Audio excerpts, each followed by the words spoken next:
el pasillo de la muerte que le llaman, está a la vuelta al castillo. Y ese pasillo es el único que está arreglado, es largo y vas al centro del foso. Un amigo, ¿verdad? Que ese estaba de carabinero y ese, pues, tocaba ir por a poner orden. Y ese me contaba, se llamaba Bartolomé Yoldi, que era carabinero. Y me contaba que aplaudían con esto. Y hay personas que cuando les fusilaban, tú fíjate cuando pases por la Vuelta al Castillo, una que empieza de la Vuelta al Castillo, el pasillo para entrar al foso, al contrafoso, ¿no? Sí. Pues el foso está más abajo, es una llanura, pasas y es un bajo de 1 metro sobre el exterior. De allí, pues en el centro les fusilaban, dentro. Y enfrente donde les ponían, en la altura que separa la llanura de arriba de la Vuelta al Castillo con el contrafoso ese, pues allí estaban alineadas las cajas de muerte. O sea que los presos, los que iban a matar con esa muerte, veían las cajas alineadas. O sea, ahí fusilaban a los que les hacían juicio, les condenaban a muerte, a los que eran fusilados oficialmente.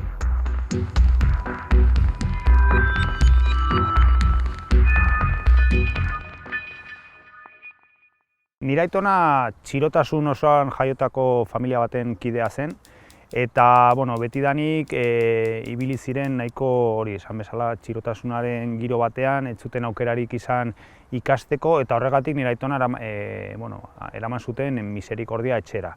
6 urte zituela, bere gurasoek ezin izan zioten hezkuntzarik eman, ezin izan zioten inongo etorkizunik eman, eta orduan 2 urte egon zen miserikordia etxean, han ikasi zuen zerbait, ikasi zuen irakurtzen eta idazten, eta ja 9-10 urtetik aurrera pixkat lanean edo laneko giroan sortu zen.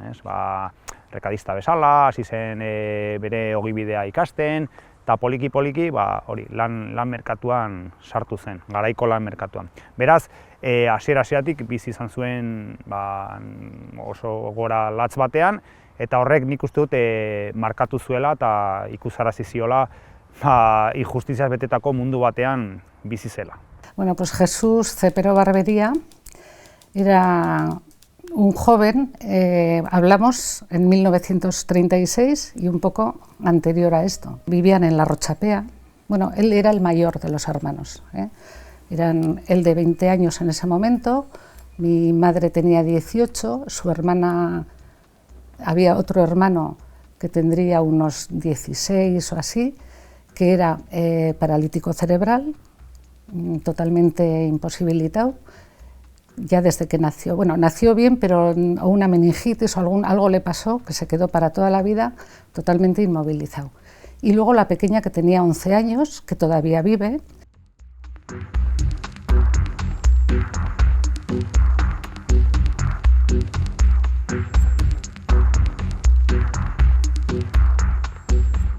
Garai horietan bereziki estatu mailan Bartzelona aldean, Katalunia aldean, anarkismoak nik uste dut indarra handia zeukala, eta anarkismoa oso erakargarria suertatu zitzaion langile askori, esaten dute estatu mailan CNT sindikatu anarkistak 1 milioi bat inguru afiliatu zituela, eta nik uste dut garai horretan sekulako nik uste dut indarra sortu zuela. Berez, nire aitona hurbildu zen anarkismoen ideietara, naiz eta agian teorian ez menperatu, baina nik uste dut praktikak nik uste dut erakargarria suertatu zitzaiola, ez?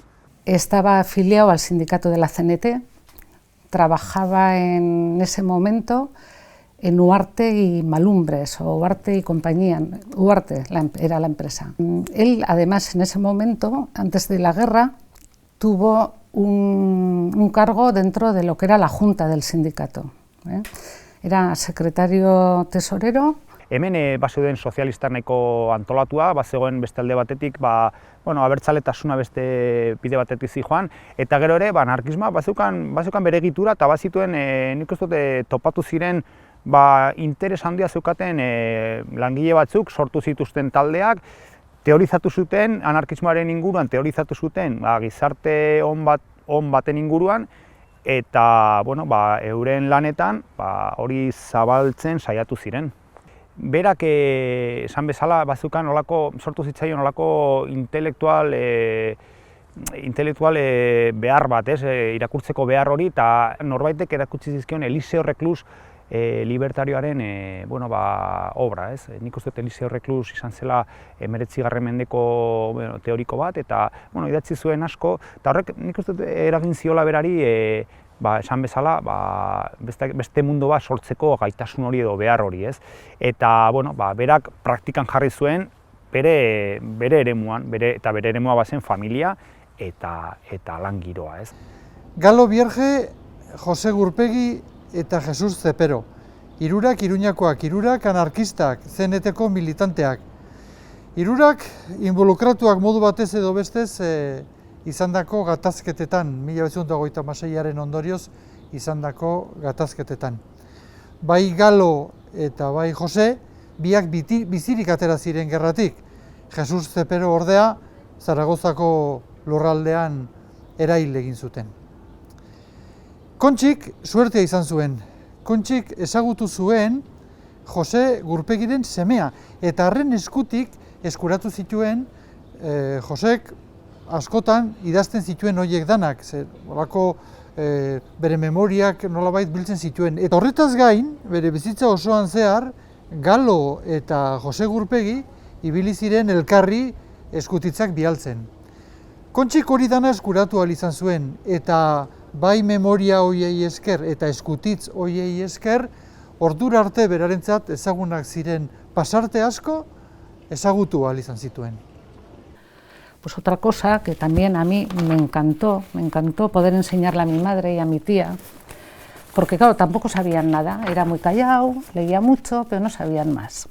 Y entonces resulta que Galo Bierge, en esta carta del 22 de febrero de 1974, que le escribe a José Gurpegi, es muy larga, y van contándose cosas y recordando. Y entonces una de ellas dice: la Confederación Nacional del Trabajo organizó en el año 1935 una serie de giras por los pueblos de la Ribera con el fin de propagar el altruista programa social de la CNT y al mismo tiempo fundar comités confederales que como fecunda semilla diese fruto en su día. A tal fin, los días festivos se organizaban viajes que partían de la estación de autobuses, donde los numerosos grupos de idealistas ocupaban el coche correspondiente que les haría desplazar a los pueblos elegidos. Aquel domingo, que jamás olvidaré, nos tocó marchar a Larraga. Dice: una vez en Larraga, en acto propagandístico, tuvo lugar en un amplio salón con un lleno rebosante, donde abundaban los campesinos impacientes de adquirir conocimientos culturales que no estaban al alcance de sus medios económicos, aunque los caciques del pueblo los explotasen trabajando la tierra durante todo el día, convirtiéndoles en esclavos como si fueran parias de la vida. A mí me tocó, esto cuenta Galo Bierge, dice: a mí me tocó la presentación de los oradores Cristóbal Caballero y Enrique Melchor, por este orden.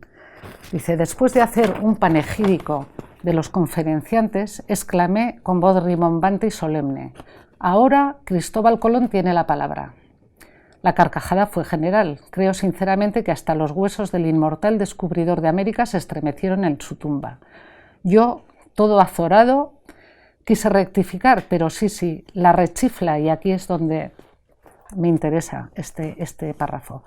La rechifla del nutrido grupo de compañeros que se encontraban en la sala, entre ellos Modrego, Cepero, Luis Díaz, el bueno de Francisco Ríos, mi hermano Paco y otros más, jóvenes componentes del grupo cultural, siempre haciendo planes de obras teatrales como la de Francisco Ferrer, que nunca llevaban a la práctica, a pesar de sus buenas intenciones, y que con su sangre juvenil se reían de un cuadro. No me dejaron hacerlo con sus risas salpicadas de buen humor. Qué excelentes muchachos eran todos ellos, y qué muerte más alevosa llevaron algunos.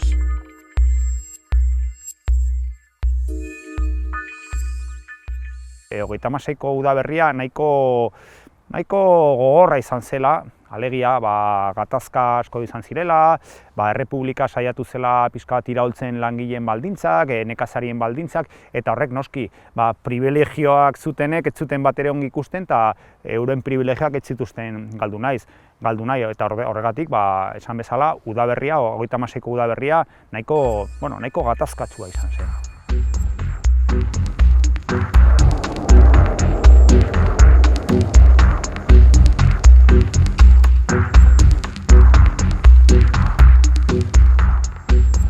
El 17 de julio ya se empezó un poco a saber que en Melilla, que había movimientos y que la cosa empezaba a estar mal. Y entonces es cuando mi madre cuenta, bueno, pues yo creo que sería el 17 o el 18, cuando mi abuelo debió ir a la huerta y quemar algunos libros, cosas que podían ser comprometidas. Suponemos que serían de mi tío, no sabemos si serían de él, porque él, aunque no creo que era así muy activo, pero sí que su ideología era de izquierda republicana. Bueno, hauek saiatu ziren anarkistak konbokatu zuten greba orokor bat, egoerari aurre egiteko, eta berez jakintasunean pentsatzen zuten agian kolpe horrek frakasatuko zuela, edo behintzat errepublikaren indarra gailenduko zela eta kolpe hori bertan bera geratuko zela, baina noski, etzen hola izan, eta Francoren kolpeak estatuko toki askotan garaitu zen, eta Nafarroan ere garaitu zen, eta orduan orain arte, edo garai horretan bizi zen egoera, esan bezala, irauli zen egun batetik bestera. Berehala ikusi zuten, ezin zutela aurre egin, ze izan ere hemen uztailaren 18an milaka eta milaka pertsona atera ziren Gazteloen parantzara, euren armekin, euren indar erakustaldi bat egiten, eta hauek konturatu ziren deitutako greba, anarkiste deitutako greba, bertan bera utzi behar zutela, bestela guztiak kakatuko zituztela. Eta beraien artean hitz egin zuten, eztabaidatu zuten, eta azkenean grebarekin jarraitzea nahi bazuten ere, nolabaiteko bertan bera utzi zuen, ze bestela horrek ez zeukan inongo etorkizunik, ez? Mi madre lo que cuenta es que además es que ella estaba en casa, porque mi abuela justo ese día, era domingo, el 19, y había subido a misa con la hija pequeña. Es decir, en casa debía estar mi madre, el hermano minusválido y Jesús Cepero, que debía estar en la cama, por lo que cuentan. Entonces llamaron a la mañana, muy temprano, ella dice que se asomó al balcón y ahí estaban estos, Modrego, Abad y otro, que preguntaron por Jesús y que Jesús habló algo con ellos, se metió en su cuarto, en la mesilla, que la debía tener, yo no sé si cerrada, pero era como muy cuidadoso con sus cosas, y que cogió algo y se fue. Y entonces mi madre decía, y hasta ahora, que es más, a veces con una tristeza terrible decía, y no me dio ni un beso de despedida. Cuando se habla del activismo requetey, cuando se habla del activismo franquista, por lo general nos solemos centrar excesivamente en la cuestión de lo que eran los enfrentamientos callejeros, de la presencia en la calle, de la dominación de la calle, en una palabra. Pero claro, hay otro elemento sumamente importante, que es el de la recopilación de información del adversario político. Y sobre esto yo estoy absolutamente seguro que, sobre todo, las milicias carlista y falangista, unidas a los mandos y a los agentes policiales y de la Guardia Civil, colaboraron de una forma estrecha para reunir informaciones acerca de quiénes eran los elementos más significativos que había que neutralizar tras la realización del golpe de Estado. Eran obreros que trabajaban en las fábricas y pertenecían a Falange de Requetés, pero tú no sabías, estaban infiltrados. Por eso, el primer día de trabajo, cuando salió el movimiento, en los talleres nuestros de arte, y compañía que estaban entonces en la esquina de Cañete Olive, pero eso, joder, pues nos quedamos asombrados cuando vimos que muchos de los colores vestidos de falón se veían de repetir. Y pertenecían también a la Casa del Pueblo, eso. Eran los filtrados, los que llamaban de la quinta columna, los que se enteraban de todo, hacían inscripciones y todo. Iban al trabajo uniformados, iban. Tú, el que trabajaba, no sabías qué perder, porque de 300 hombres, ¿cómo vas a saber? Es muy difícil, ¿entiendes?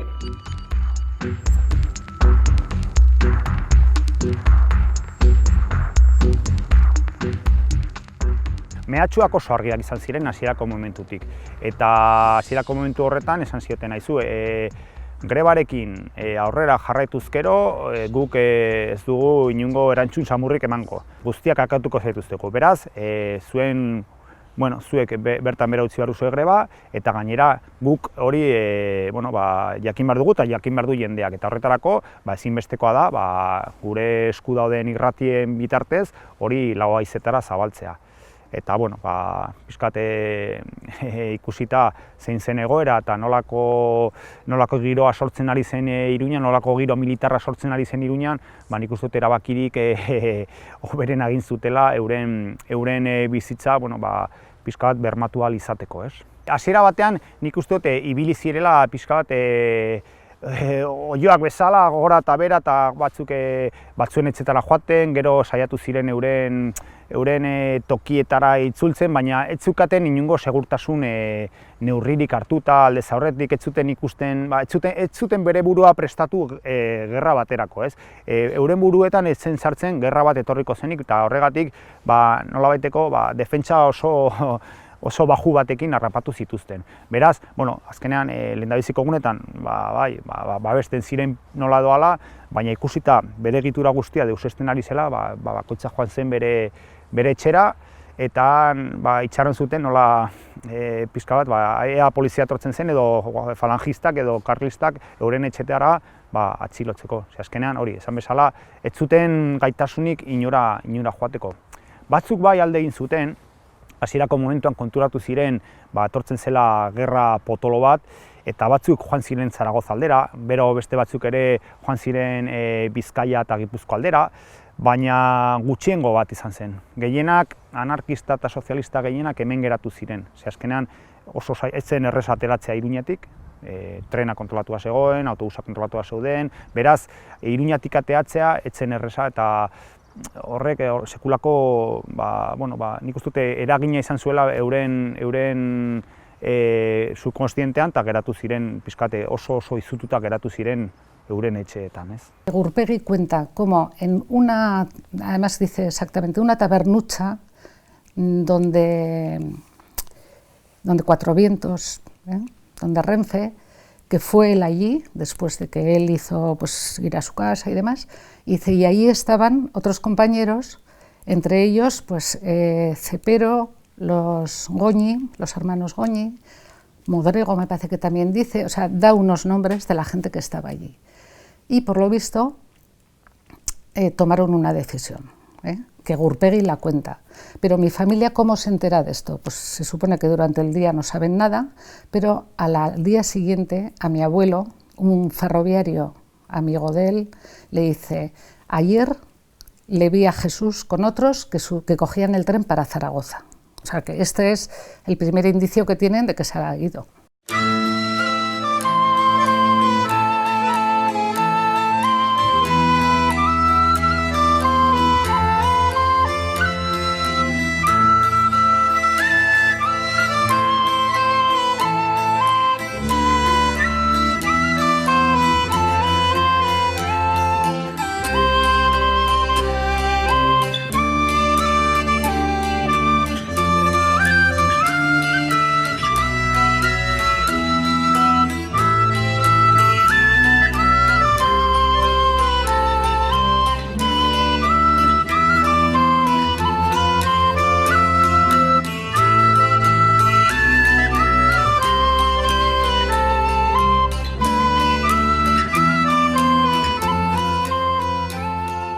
Uztailaren hasieratik hasi ziren jendea inongo epaiketarik gabe fusilatzen.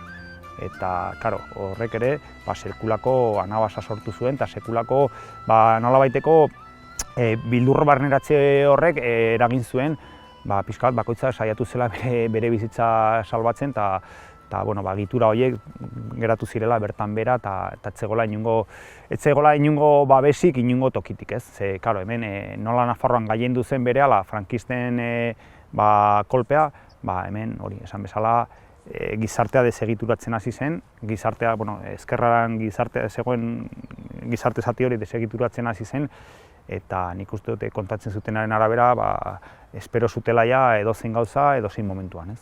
Por ejemplo, Gurpegi dice, me fui allí pensando que allí no pasaría nada. Y porque supongo que la CNT tenía una implantación muy fuerte y yo creo que ellos estaban muy mentalizados en seguir, pues por lo menos una lucha obrera. Tampoco se planteaban una lucha de guerra en ese momento, pero yo creo que fueron por eso. Uno de ellos era un tal Abad, que debía ser de Zaragoza, debía estar casado con, yo supongo que ese sería compañero de trabajo o del sindicato solo, no lo sé. Y se fueron allí a Zaragoza, y es más, allí en Zaragoza él mandó una carta, una primera carta a mis abuelos, diciéndoles que si le podían mandar dinero para pagar una pensión en la que estaban. Entonces le mandaron 100 pesetas y recibieron una segunda carta diciendo, ya he recibido las 75 pesetas que me mandasteis. Que mi abuela siempre decía, le quitaron, el cartero le habría quitado 25. Bueno, quiero decir que ya tenían unas señas y una seguridad de que estaba en Zaragoza. En la segunda sí, vuelve a decirles que ya recibió y sí pueden mandarle algo más. Y a ver, sí, además dice, porque además esto luego lo cuenta mi abuela, que decía, a ver, ¿por qué no mandaban una carta? ¿Por qué no habían escrito? Como si solo hubiera ido el dinero, una cosa un poco rara. O sea, que alguien manipuló la carta, le quitó dinero e incluso igual la carta que habían escrito. Además, dice mi abuela, en cuanto se recibió esa segunda carta, mi hija, que era mi madre en ese momento, el mismo domingo le escribió y le preparó las otras 50 pesetas para mandarle. Nire aitona joan ziren atxilotzera, hemen bizi zen, Eskiroz kalean, orain Eskiroz kalea dena, bizi ziren etxe pobre batean. Eta, joan ziren bere etxera, eta, gogoratu behar dugu, nire amona ere, zegoela ordun, 8 hilabete edo 7 hilabeteko ordunaldia zeukan, atxilotu zuten nire aitona, ez zeukaten inungo arrazoirik, ze azkenean nire aitonak ez zuen ez arma bat hartu, ez zuen inungo konplotean parte hartu, ez deus ere.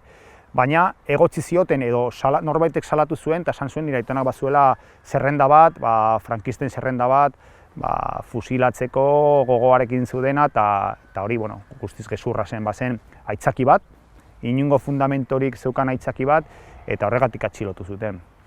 Eta, joan zirenean atxilotzera, euren liburu guztiak erre zituzten, eta, nahiko atxilotze zakarra eta baldarra izan zen.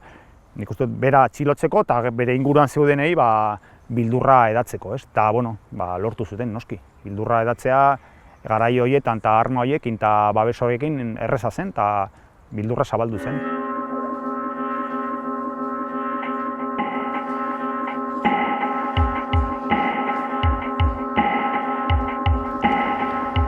Uztailaren 31an atxilotu zuten Galo Bierge. Galo kotxe batean sartu zuten eta Ezkabarako bidea hartu zuten. Baina suerteak nahi izan zuen gorako bidean topo egitea militar batekin. Eta militarrak esan zien baitzailei lehenago komisaldigitik pasatu behar zutela.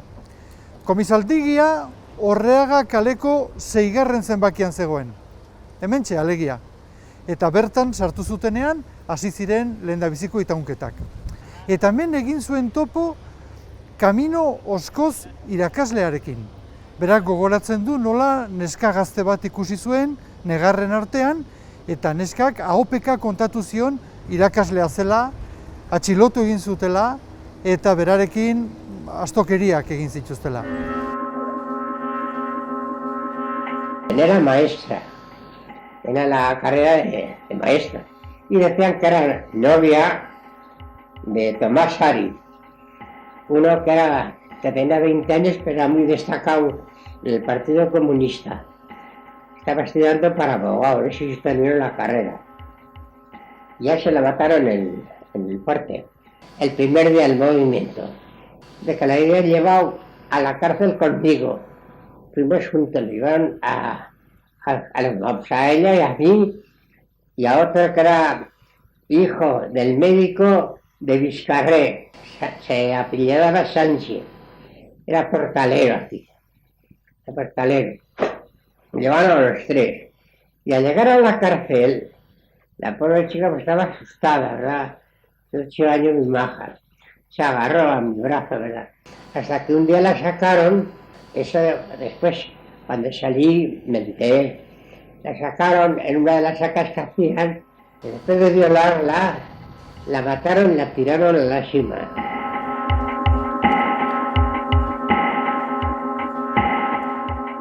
Nire aitona kontatzen denaren arabera, bera fusilatu nahi zuten hasieratik eta eraman zuten San Cristobal mendira, Ezkaba mendira eraman zuten, baina justo topo egin zuten fuertetik jesten zen militar batekin, eta militar horrek esan zien, gurutzatu zirenen, esan zien, lehenik eta behin komisaldegira eraman behar zutela, gauzak ondo egitea, eta komisaldegira eraman zuten, militar horrek esan zuelako, bestela, han zeuden pinudietan fusilatuko zuten beste askorekin egin zuten moduan.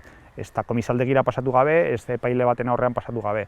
Beraz, bizitza dauzkan kasualitate edo karambola hoiengatik, bizitza salbatu zuen une horretan eta gartzelara eraman zuten. Bueno, pues llegan a la cárcel, ahí le toman los datos de ingresos y, pues le ingresan en una celda en donde había pues una docena de personas. Pues a los pocos días y por lo visto pues era una práctica bastante usual, no solo aquí, sino también en otros centros de detención del resto de España, se le hace un primer interrogatorio y como él pues no declara lo que querían que declarara sus interrogadores, se le somete a una celda, una soberana paliza por parte de 2 carceleros con unas porras en una celda y luego se le deja allí castigado a oscuras durante varios días. Imaginatu, gartzela batean, jendearen egoera zein den, ez zuten elikadura askirik, ez zuten inongo babes juridikorik, ez zukaten inongo biaia itxaropenarik, eta gainera batzuk oso tortura latzak jaso zituzten. Nire aitonari ere sekulako jipoia eman zioten hasieratik eta etzen okerrena, azkenean batzuk ere tortura oso bortitza jaso zituzten, eta beraz, gartzelan ikusten zen egoera oso latza zen. Mi abuela lo que cuenta es que ella, cuando dejaban pasar, dice, cuando dejaron pasar, porque al principio ni se podía, yo fui a Zaragoza a buscarle. Y habla cómo estuvo allí 3 días, cómo fue a las señas donde él había mandado esas cartas. Allí le dijeron que sí, que habían estado unos de Pamplona, pero que no sabían nada. La señora mayor de esa casa le dijo que fuera a hablar con uno que trabajaba en unas ferias en aquel momento y que no, que le negó también, que no sabía nada, que no sabía. Y sin embargo luego, mi abuela en otro momento cuenta, aquel me dijo que tuvo que hablar para salvar a su familia. O sea, que alguien les delató que estaban pues, en algún piso. Gartzela jendez gainezka zegoela. Berak esaten du jendez gainezka zegoela eta ziegetan 4, 6, 8 pertsona egoten zirela, pizkatola oso estututa, gainera inongo baldintza honi gabe, azkenan janari gutxi zegoen, ur gutxi, ez zegoen komunik, komuna bazegoen ziegan bertan, beraz, euren beharrak egin behar zituzten guztion aurrean, ez? Eta gainera, garai horietako gartzelako zaindarien jarrera oso gogorra zen, oso bortitza zen, oldartzen zitzaien berehala, eta hauek oso izututa zeuden. Beste alde batetik, gartzelako patiora joaten zirenean, euren artean hitz egiten zuten asko, eta askok pentsatzen zuten errepublikak gaitasuna izango zuela Francoren kolpeari aurre egiteko, ez? baina, bueno, nik uste dut hori zela nahi baino gehiago edo gogoa, ez? Gogoa zela eta ez zegoen inongo fundamentorik hori pentsatzeko. Baina, bueno, beti ere, zegoen itxaropen bat. Eta aldi berean ere kontatzen du, bueno, Gartzelan bertan ere, ez egunero, baina bai astean bitan edola, etortzen zirela falangistak, eta hartzen zituztela preso batzuk, eta ja preso horiek fusilatzen zituztela. Estaban los centinelas de Falange RGT, había una ventana entrando al patio grande, ¿verdad? Una ventana en la esquina, con barrotes, ¿verdad? Y de allí pues hacía guardia alguno. Ahí no se podía saber a qué partido pertenecía ni nada porque todos eran presos, entraban y salían. Como fusilaban a muchos, ¿verdad? Pues entraban y salían continuamente. Galo Virge habla de las sacas a medianoche, de cómo sacaba gente que luego era ejecutada extrajudicialmente. Claro, todos los presos sabían desde el primer momento que aunque se anunciaba la liberación de esos que eran sacados para ser asesinados extrajudicialmente, eran liberados para ser asesinados, porque luego al día siguiente las informaciones por parte de los carceleros pues solían correr como la pólvora. Gurutzatzen zinen 25 urteko mutiko batekin ikusten zenuen, eta hoia horrengo egunean agian jatzen nuen inoiz gehiago ikusiko, ze fusilatuta zegoen. Eta batzuk esaten zuten, baina nik ez dut ezer egin. Bai, baina ezkerrekoa zara, edo zinegotzia izan zara, edo garai batean parte hartu zenuen manifestazio batean, edo greba batean irakurri zenuen panfleto bat, horri esandako edo zerrenda honetan esandako argudio horiek aski ziren pertsona bat fusilatzeko. Galo Virge también fue el que suministró la información más importante acerca de la segunda saca más relevante que hubo en Navarra. La masacre de Valcardera, que tuvo lugar el 23 de agosto del año 36 y en la cual una cincuentena de republicanos fue llevada en autobuses hasta más allá de Caparroso, hasta un paraje La Bardena que está entre Caparroso y Los Abetos, para ser ejecutados allí por milicianos carlistas y falangistas, y con la presencia de algunos curas. Abuztuaren 23an suertatu zen oso sarrazkilatza, atea zituzten 53 preso, Gartzelatik, eta bi autobusetan sartu eta Bardeetara eraman zituzten. Eta preso horiek pentsatzen zuten truke baten parte izango zirela. Hori da. Eta nahiko pozik jarri ziren, jarri omen ziren, eta eramaten gaituzte eta Bardeetara egingo digute truke bat, baina Bardeetara iritsi eta 53 horietatik 52 fusilatu zituzten. Beste bat, Honorino Arteta, ihes egin zuen, eta oso ihesaldi polita egin zuen, baina berak kontatu zuenaren arabera, 52 kide horiek fusilatu zituzten inongo babesi gabe, inongo gutiziari gabe, eta nik uste dut Nafarroan eman zen ekintzarik bortitzen izan zela. Mi madre dice que ella también fue, mi madre ya tenía, al acabar la guerra, tenía pues 20 años para 21. Ella tampoco se acordaba, no nos decía si después de la guerra o antes de acabar. También se fue a Zaragoza con una amiga que tenía allí parientes, y dice que por el cementerio mirando tumbas, que anduvieron buscándole por todas partes, y que al final en la comisaría, ella decía, la Guardia Civil me dijo que sí, que había estado detenido, pero que había salido. Y eso es todo lo que ellos supieron. Ematen du hemen Iruña oso txikia zen, eta bere bizilagun batek bazeukan harremana garai horretan reketen jefea zen batekin, Benito Santestebanekin.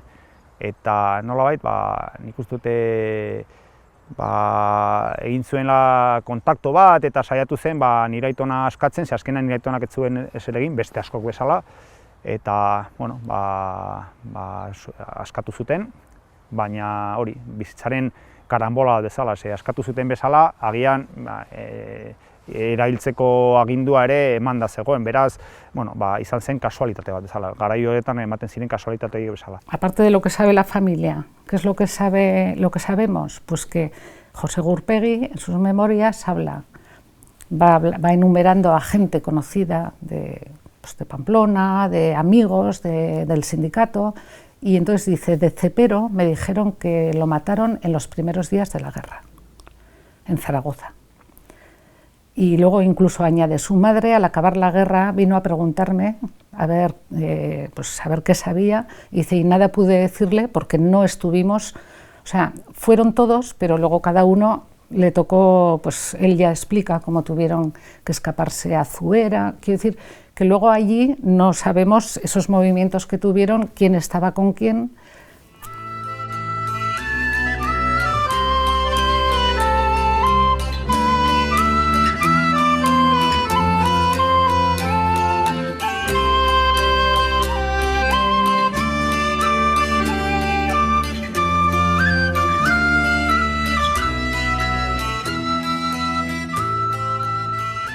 Yo ahora, ¿a qué aspiro? Pues desde luego a encontrar a mi tío, ¿no? Y traerle aquí y que esté cerca de los suyos. Sus huesos, que hay gente que dice, bueno, unos huesos, bueno, pues sí, que estén aquí.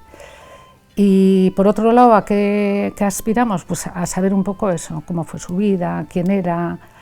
Y mi tía, que todavía vive, su ilusión era tener una foto reciente de aquellos 20 años. Porque claro, las fotos que tenemos es pues cuando hizo la comunión, una foto en el Café Iruña pues con unos 11 años y la de Escolapios, de toda la clase. Y entonces ella dice, es que me encantaría verle cómo era cuando, pues sin más, esas cosas, o sea, ya me parece muy importante pues porque es como volver a vivir lo que no pudieron vivir en aquel momento. Baina ni aitonak egin zuen, nik uste dute oso ongi eginda gainera, berak pentsatzen zuen Iruñan edo Nafarroan gertatutakoa hori dokumentatu behar zela. Ze azkenan hori izan bezala sarraski bat izan zen. Ez bakarrik fusilatzen zituztelako jendeak, represalatzen zutelako jendea, bere lanpostutatik kentzen zutela jendea, emakumei sekulako kalteak egiten zietela, eta bortxaketak eta aterarazten zituzten kaleetatik, emakumeren bati ere buruako ilea mozten zioten, rapatzen zioten, emanarazten zioten olio berezi bat, rizino olio bat, eta desfile batean bezala ateratzen zituzten. Kaka eginda, eta holako gauzak nik uste dut nire aitonak ikusi zuela dokumentatu behar zirela, eta norbait hurrengo belaunaldiei jakin behar zutela zer gertatzen zen. Beraz, 40. urte inguruan, berak idatzi zuen liburu bat, noski liburu bat klandestinoa, edo idatzi zituen bere apuntetan, eta berak bizitatako edo berak nozitutako guztia dokumentatu zuen. Eta liburu hori izkutatua izan zuen, 40 urte inguru, eta 80. mendean atera zuen, eta liburu horretan norabaiteko lekukotasuna ematen zuen, hemen 36an, 37an eta 38an gertatutakoaren inguruan.